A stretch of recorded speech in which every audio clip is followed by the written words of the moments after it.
Hello, all you venomous pieces of hell vicious. We are Vamped Up, and I'm your host, Vamp Barbie. And here with me today, we have none other than Virus from Dope. Welcome! What did you call your listeners and viewers? Did you call them pieces of what? Venomous pieces of hell vicious. I hope they like that. They do. I always change it up. Sometimes it's... Nice. Toxic piece of blood candy laced in blood and sin. I change my intro all the time. As long as they like it, it's good.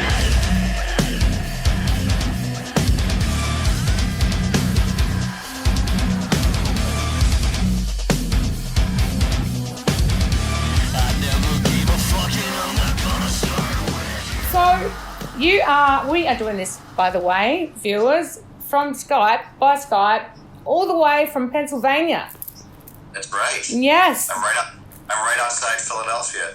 Yeah. So, what's the weather like there? Today it's like low 50s. It's actually a nice day. Nice but day. We've had a really mild winter. Mm-hmm. Just a couple really cold days, like it's supposed to be. But it's been pretty good. Yeah. You know, I mean, I missed a bunch of it because I did a lot of touring this year. So I've been home since like around Christmas time.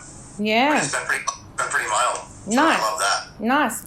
Well, let's go. We'll start with the tour that you recently did here down under in Australia with Static X and Wednesday 13. Yeah. That was amazing. So many sold out shows. Yeah, the response to the Static thing has just been overwhelming. I remember at first, I'll admit it, I didn't know how, you never know how finicky fans are. Yeah. You never know what you're going to get, and everybody's different. Everybody likes different things. So, this whole thing was put together, and we were just happy to be a part of it. Dope was. Yeah. We share a lot of the same fans. We came up together. Both of our records came out. First records came out in 99. When this first thing came about, I was like, how is this going to go over? Yeah. And the first show was in Phoenix, Arizona, or Tempe, Nice. same area. And it was just absolute craziness. I remember after the Dope set,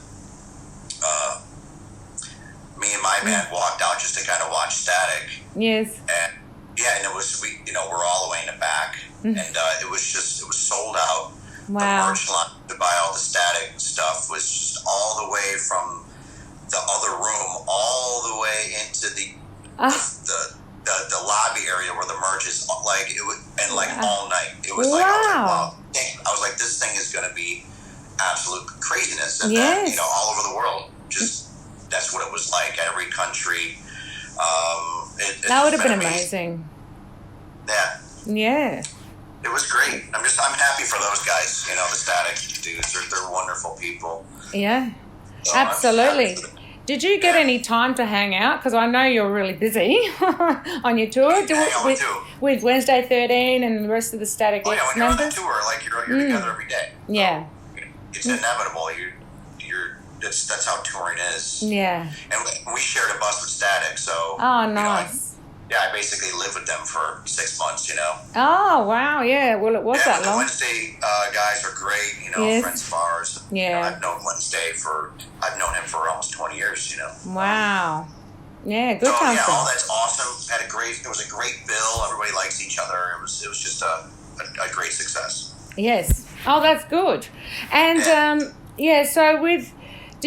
how did that come about? The whole Static X tour. Did Tony Campos come and reach out to you, or how did that? How were you approached, or how did it happen? I mean, I think you got to reach out to the staff. I'm not in that band, and I don't know the inner workings of it. I don't know. Really got together. That probably. You could have interviewed Tony when we were there. Did you interview him? No. I was trying to get hold of him. He's fantastic. He's like both of us. We were doing interviews every day. I know. I remember you. Yeah, he had around the same time. Like he was available, and he talks to everybody. Nice. You could probably try to get him. You could probably try to get him while he's home. Yeah. I mean, I don't think those guys go out again until the spring. That'd be nice. Awesome. I mean, just reach out. Just reach out to him. I mean, you probably got to reach out to their manager. Or whatever, But it should be okay. Okay, I'll do that. Thank you. Now, you're very dedicated and you also have other bands you play in. You're somewhat a bit of a band whore, aren't you, Virus? You're not satisfied with just being in one. You could put it like that 'cause it's funny. But I mean, it's like I play guitar for money. It's kind of, that's what I do. That's what I've always wanted to do. So, and like back in the, I'll be honest, like back in the early days, like there was a time when if you were like, a Faster Pussycat in the 80s, like you weren't the biggest band out there, but like you could make a living playing in one band. But you can't really do that anymore because people don't buy music anymore. They steal it. They steal it, true. And it's like there's not a lot of money to be made. So like I have to be in multiple things to create different revenue streams. Like I'm in a cover band. Yes. I've got an electric light orchestra tribute band that I'm in. I play my not your typical acoustic show. My solo acoustic shows. I love that. I'm playing on Broadway again. People pick up the phone and be like, "Hey, Virus, I got like 3 days. Can you, these are the dates available. I'm like, if the money's right and I'm available, I'll play." No, oh, wow. But that's kind of what you have to do nowadays, unless you're a Metallica. Yes. But there's only a few bands at the top that can do that. Yeah, and you also do band camp. Oh yeah. Actually, like I teach at a school when I'm off tour, so I teach guitar, and I'm actually doing that today. Ah, nice! Wow. Yeah. And I've been teaching on and off since I was 17, 18 years old. So it's just something I've been doing. But it's a valuable skill. Like I'm good at it. The kids like me. Like the parents like me after they realize that I'm not so scary. I'd love it. In being, taught guitar by Virus, that would be awesome. Yeah. And what's even more interesting is that since I've been around for so long, I'm an old guy now. The kids' parents know who I am. It's very weird. Oh wow! You know what I mean? Yeah, like they're Dope fans. Yeah. And so then they introduce their kids to Dope. Without trying to avoid all the profanity that gets thrown around in our music. But it's really funny how it's come back around, and now since we're old now, like the parents, are fans and it's pretty cool. That's awesome. And so, how old were you when you first picked up guitar? I was probably 12 or 13. 12, 13? Probably. Yeah. A long time ago. Wow. And what's the first guitar you owned? Do you remember? The first guitar you ever owned. Curious. The first guitar I was at my dad's house for the holiday, and my brother was there, and he went down into the basement at my dad's house, and he busted out. We each had matching guitars. Oh, wow. These really piece of shit acoustic guitars. And me and my brother were playing Elvis tunes for my father. Oh.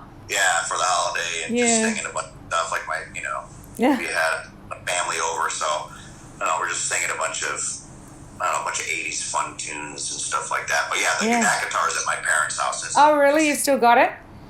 Yeah, still there. Yeah, man. Do you remember the first song you played on guitar? Your first ever song that you started off? Oh, wow. Yeah. Maybe, because there was always a guitar in my house, because my mom plays guitar. Oh, wow, okay. And she was into the same music that I love. Like, she's into the Carpenters, Elton John, and Billy Joel, and John Denver. So, like, it was probably a John Denver song. A John Denver song? Oh, yeah, and that's my favorite music, like 70s. 70s. Singer-songwriter. That's just kind of my favorite music. Yeah. I love it. Yeah. Well, you're good at what you do, that's for sure. And with those riffs, are they easy to come up with? Like, what gets you inspired to create, new music, new riffs? It's a very difficult question to answer now because, from the time I was, picked up the guitar until I was probably in my 30s, I used to write like every day. Wow. I was writing every day. I had my own band in New York City before Dope, and then when I got in Dope, like me and Edsel were making records and stuff, and we still do. But the records are few and far between now. But I've realized that, like, I don't write music in my free time anymore like I used to. Yeah. It's very strange, and it's something, like, it's kind of like that was a different person then, which is really weird for me to say. Yeah. Because, like, that's all I used to do. You know, I quit high school. Like, I didn't work a full-time job, you know, because I wanted to just stay home and play my guitar, write music. I made that choice. It's like, this is what I'm doing, right? Yeah. So now, I have no desire to do it, because you know why? Yeah. I feel like there's not a big enough audience, and people don't value it. I feel like people don't buy it. Right. So it just makes me go, really, you know? Yeah. I don't really, I mean, I could do it for myself, which I do. Yes. But, like, for me to put it out there, I don't know. It had to be something that I really wanted for people to hear, and I'd have to be really inspired to do it. Like, you know. Yeah. It's just weird that, like, I don't really do that like I used to. Like you used to. Yeah. It's strange. Now I find more enjoyment playing my acoustic shows. And yes. And you're good at that. I enjoy those. You know, doing the cool mashups that I do, and, like, I find being creative with that kind of is a little bit, you know. Yeah. They're fun. I love that title. You know, fun as fuck. Hashtag. It is fun. Everybody drinks, and they're singing along to the final countdown by Europe and shit. And it's acoustic, so it's like, it sounds hilarious. You are my fire, the one desire you are. And do you remember how old you were when you first did how old were you when you did your first gig? First went out there? Probably 15, 16. Yeah? Oh, wow. Yeah, like, back in those days, like, you had, me and my brother came up together. We had a band, and but those first gigs when we were kids, like, they would ask, because you had to be 21. Oh, but my band was open for national acts when I was like 16 years old. Really? So, like, so they would escort us into the building. Yeah. And play, and then right when we're done, they help us grab our stuff, and then they kick us out. Be like, all right, guys, good shut. Because you couldn't stay, it was against the law. Ah, yeah, underage. And we did that for years, and then, you know, there were also 18 and over shows, but we weren't even 18 yet. Wow.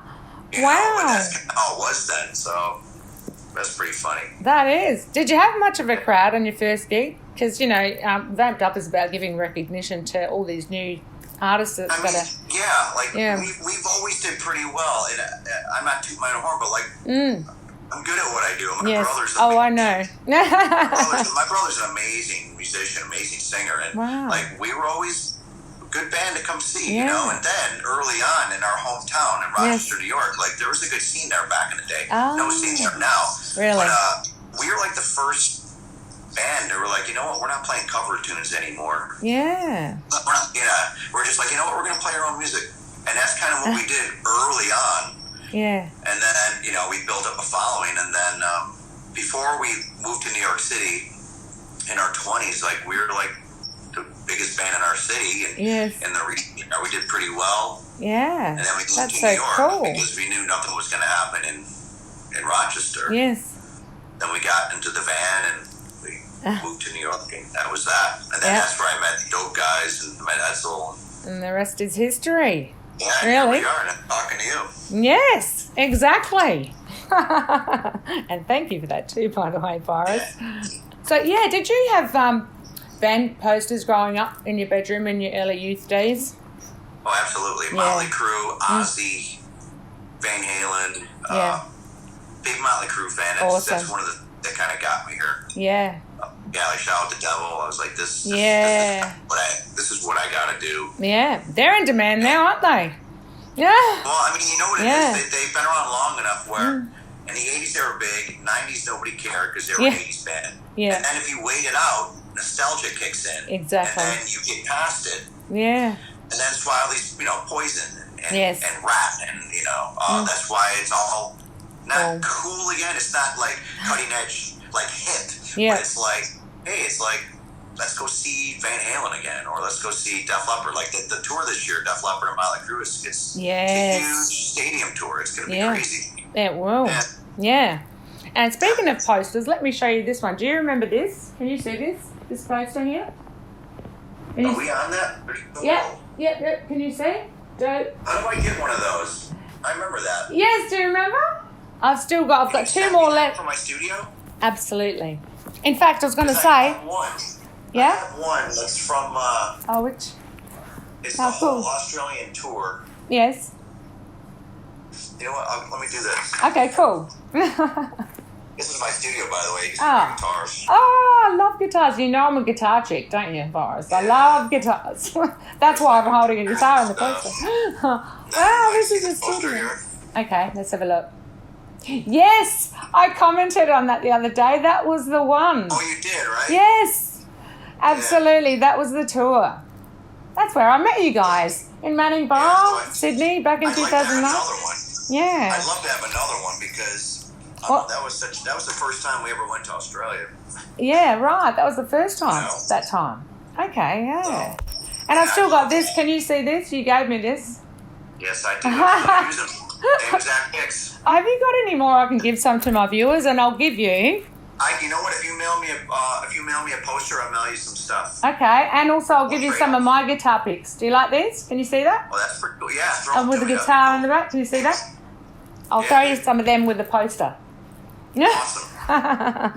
Awesome. Awesome. When was the last concert or festival that you actually attended, not played? I'm not a good spectator, man. No, you're not a good spectator. I was curious, actually. When I go to a show, I was like, I should be playing. What am I doing here? Like, I'll go see my friends, but very rarely do I stay for the show. Like, I'll go during the day. Yes. And, knock on the bus door and say hi to some friends if they're in town or whatever. But, not that I don't want to support my friends or whatever, but, it's just, I don't know, I want to play. You want to play. Yeah, and I can't talk to them while they're playing. No. They're not really hanging out, so I'll, go a little bit early and just say hey and whatever, maybe bring them some stuff if they need it. But the last time that I ever bought a ticket and an album because I was in love with the band was Coldplay. Oh, really? Coldplay? That was the last band where I was wow, I really like these songs and this band. Yeah. And bought a ticket, went to the show here in Philly at the stadium there, and loved every second of it. But that was the last time. Wow. Yeah, years ago. It was probably 2009. Oh, okay. 2010. I can't remember what year it was, but. Can you tell me which one was your most insane, biggest crowd with dope ever? Do you know where that was? It's kind of a blur, but I mean, sometimes it's not really the size of the crowd; it's really the vibe and where you are and just how the night goes. We've had club shows that were absolutely insane. Yeah. Some shows in some theaters which are a little bigger than clubs, and those have been great. But Bulgaria, we did a show in Bulgaria in 2018. That was just insane. We were main support for Judas Priest. It was freaking crazy. Wow. It was just awesome, Saturday night, I think it was, or a Friday night. Yep. Dark and mosquitoes and shit. Oh, really? Scared. But, Judas Priest hanging out with Rob Halford. Absolutely. And, he's one of my idols. That would have been amazing. Yeah. So, stuff like that. Amazing. Yeah. And also, I've got to mention these boys, Dark Cell boys. You had Matt playing with you guys when you were here down under on bass. He filled in. He totally saved us, man. We're just beasts and freaks, come and sing with me. How do the freaks? Yeah. Good player, good guy. We had a good time. Yeah. It was funny because I think the first night, and I don't really know those guys. I actually did a remix for them. Jesse said that. I saw him on Sunday, Jesse Drackman. Yeah, you should listen to it. It came out pretty cool. I really liked it. He said he actually loves that one. He said. I think it came out great. I love what I came up with. Because sometimes, let's be honest, you're giving someone else's music and you do some cool stuff to it and you're like, yeah that's pretty cool. But after that, I was like, man, I really like this. Yeah. I've listened to it since and went I really enjoy it. Awesome guys. Yeah. Me and Essa were gonna at one point they wanted us to produce one of their records a couple years ago. Obviously it didn't pan out, but really great people, Yeah. really great band, and Matt just kind of came in and saved the day. But the first day, we got there, someone was knocking on my door of my hotel. Yes. Yeah, and I'm like, who the fuck is knocking on my door? And it was Matt. And I didn't realize, like, that was the Matt from Dark Cell. Yeah. And he's supposed to be staying in my room. Yeah. Oh, okay. You know what I mean? Like, yeah. I didn't know. Like, so I was like, leave me alone. Huh? You know, whatever. And then like the next day, he's like, yeah, dude, I think I was supposed to sleep in your room last night. I'm like, oh, dude, I'm so sorry. Oh, I know. You know, but he totally came in and he saved the day. Yeah. Yeah. Yeah. And Jesse said to say hello to you, by the way. Yeah, tell him hello back. He's wonderful. Yeah. He thinks of you the same, very highly. Also, I've got 3 viewer questions for you. Okay. One's from Brody Desmond Frank on Instagram. He asks, how did you all react to the rumours about Static X and Edsel? I'm assuming behind the mask, that fiasco that went on. Oh, yeah. It's like, well, I mean, it's kind of expected. Yeah. We're all close as friends. And I hate to disrespect fans. I really do. Yeah. But, like, people say stupid shit. They do. And, like, I just want fans to know as they're listening to this, if they are, that, like, you know, I don't read your stupid-ass comments on Black. No. I don't. And you know why? Yeah. Because I'll get like, hey, I love Virus. He's great. Yeah. I love his playing, you know? Yes. Like, that feels great. Yeah, of course it would. But then you get a person on there going, that guy's a tool. Yeah. I'm like you've never met me. No, that's right. Be like, why say anything then? Exactly. What do you want before? Like, get the news and then get off. Get off, yeah. You disrespect people. Then you get the people that think that they know the business. It's like, and then on the Static thing, I guarantee you if you probably look under the thread, there's like some douchebags. Oh, this is just a money grab. Yeah, there's always someone. I'm like, this is our fucking job. Yeah, dude. exactly. This is what we do to make money. Money grab? Yeah. Like, you work at a factory. It's a Tuesday. Yeah. You go and work on a Tuesday. Is that a money grab? No, it's your fucking job. Yes. It's like, shut the fuck up. Exactly. You know nothing about this industry. Nothing. If you don't do this, you don't know anything about it. That's so it. Just like, I don't go into a plumber convention and go, hey, man, your pipes suck. I don't know anything about pipes or plumbing. It's like, I respect what other people do. You can have an opinion, but because it's music, people think that they have opinions into factual information that they don't know, that they have nothing to do with or know anything about. Exactly. So, like, I don't read any comments, man. Yeah, you wouldn't even have the time.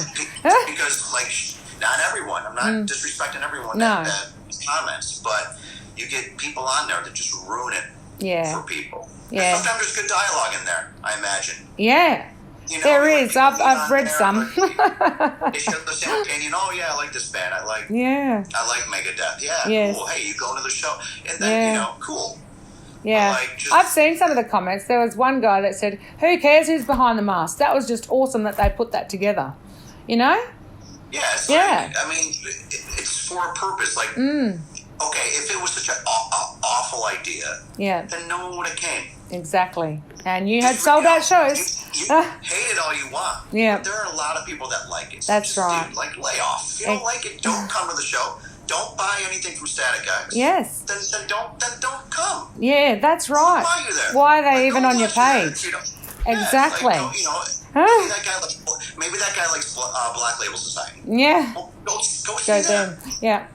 Well said, Boris. Well said. A friend of mine, like, he'll appreciate it. Go see it. Yep. So true. And now we've got another question from Jacob Hastings. He's actually from the band Terror Parade here in Brisbane. He's asking you, what's your favourite dope song to play live? We get this question all the time. Yeah, I bet you do. Yeah, and man, it's a tough one, right? You probably got many. It's always cool when you play the favorites. Yeah. People are getting off, you know? Like, you see people, you're singing the lyrics. People happy. Yeah. You're making people happy because they come there to have a great time and you're giving them what they want. And, like, for me, like, that's the wonderful thing about doing this job. You know, creating something that people bond over and enjoy and maybe use as a vehicle to get out aggression or, you know, like they're getting off. Yes. I mean, whatever they're getting off on, I like playing. Yeah. There's certain songs I hate playing on. Yeah. I hate playing Fuck the Police. I just really? Yeah. There you go. There's one. We don't really play it that much anymore, hardly, but like back in the day. Yeah. You did. People like that song. People liked it. Yeah. Yeah, it's just not one of my favorites. Yeah. You know? Oh, interesting. Whatever. There you go. One of not your favourites. And lucky last question from a viewer, Michael Sullivan, is saying, when is the next album coming out and when is Dope coming back here down under to Australia? Because your 30-minute start wasn't enough.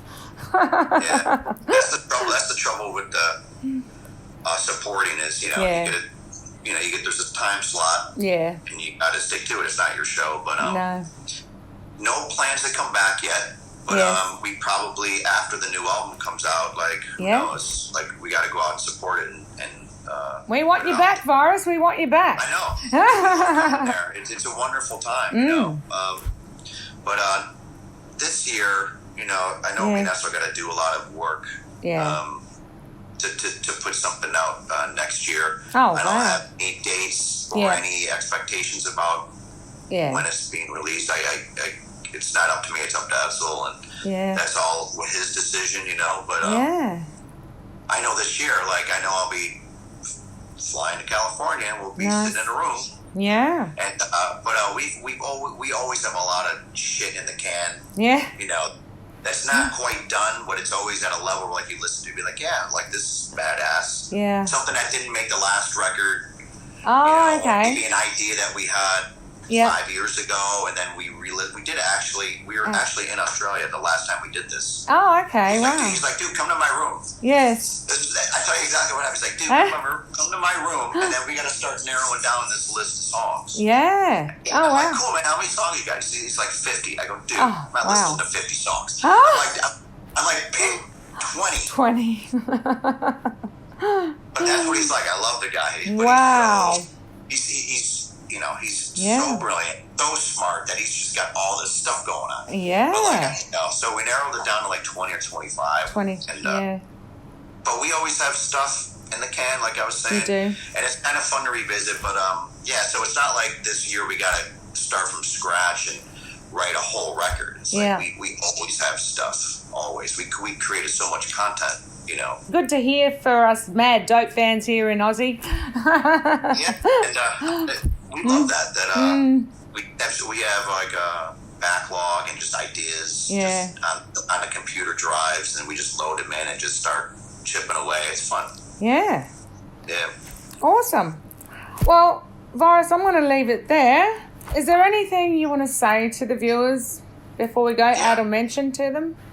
I like when interviews end like this because it's important. It really is that it's important for the fans to know that we appreciate what they purchase from us. You know what I'm saying? Yes, like, I do. This is what we do, and like we appreciate the support. And you know, we've been around for a long time, and to just have people. I see the same people I've seen for 20 years. Yeah, wow. That's so I've cool. watched them grow up, and then I've met their kids. Their kids, yeah. You know, and like it's a great feeling to have someone give you love and respect for something that you create. And we don't take that for granted. I just want that to be known. You know, we don't take that for granted because without them, like, this job doesn't exist. Yes, exactly. So always remember that. You know, when you're buying a ticket or when you walk up to me on the street and you say, dude, I love music, and, you know, can you sign this? Like, dude, like, that means everything. Yeah. Nice. So, that's so good. Did you hear that, viewers? Whenever we're there. We'll see you out there whenever we're out there again. Oh, good. I'm sure people will be watching.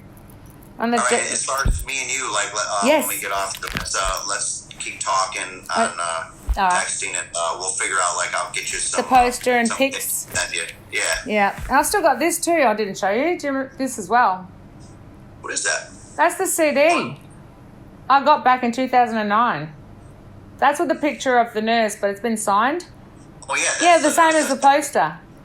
Oh, that's cool. Yeah. That's really cool. What club did I meet you at? That was at Manning Bar in Sydney. Do you remember that? It was an all-ages event. Okay. Yeah. I can't remember the cities. I just remember meeting Yeah. you there. Yeah, you wouldn't probably. Yeah. Good times, though. Yeah, absolutely. Well, I'm going to end it and I'll keep you online. So I'll just say to the viewers, thank you very much, Virus, for your time. All right. Thanks, everybody. See you out there. Nice. Much love and blood, and we're out.